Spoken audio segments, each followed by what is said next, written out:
বিশ্বজুড়ে জ্বালানি তেল সংকটের মধ্যেও দেশে চলছে অবৈধভাবে মজুতের কারবার। যদিও তৎপর প্রশাসন, তবুও থেমে নেই অসাধু ব্যবসায়ীরা। বৃহস্পতিবার মধ্যরাতে মেহেরপুরের গাংনীতে সাহেবনগর বাজারের একটি দোকানে লরি থেকে তেল নামানোর খবর পায় পুলিশ। এ সময় ওই দোকানের ব্যারেল থেকে ৬০০ লিটার তেল জব্দ করা হয়। বৈধ কাগজপত্র না থাকায় তেল বোঝাই লরিটি জব্দ করা হয়। ওই লরিতে প্রায় ৪৫০০ লিটার ডিজেল ছিল বলে জানিয়েছে আইনশৃঙ্খলা বাহিনী।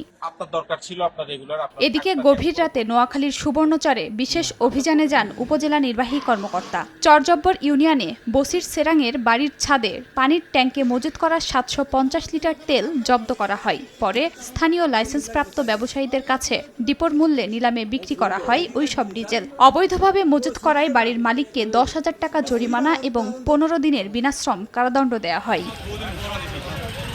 অন্যদিকে শুক্রবার দুপুরে পুরাতন পঞ্চগড় এলাকায় খোলা বাজারে বিক্রির উদ্দেশ্যে নেয়া প্রায় ৫০ লিটার পেট্রোল জব্দ করেন সদর উপজেলার নির্বাহী কর্মকর্তা। বোতলসহ মোটরসাইকেলটি জব্দ করা হয়। ট্রাঙ্ক বানায়নি, যেদিকে করে তেল ঢোকায় বাক্সতে ঢোকায় নিয়ে মোটরসাইকেল করে যাচ্ছে। জব্দকৃত তেল নিকটস্থ পাম্পে এনে সাধারণ যারা নাগরিক আছে তাদের যাদের কাগজপত্র আছে, ফুয়েল কার্ড আছে, তাদের মধ্যে বিতরণ করছে। এ ঘটনায় পলাতক রয়েছে মোটরসাইকেল আরোহী। তার বিরুদ্ধে ব্যবস্থা নেয়ার পাশাপাশি কারচুপি করা পাম্পের বিরুদ্ধেও আইনগত ব্যবস্থা নেয়ার কথা জানিয়েছে ইউএনও।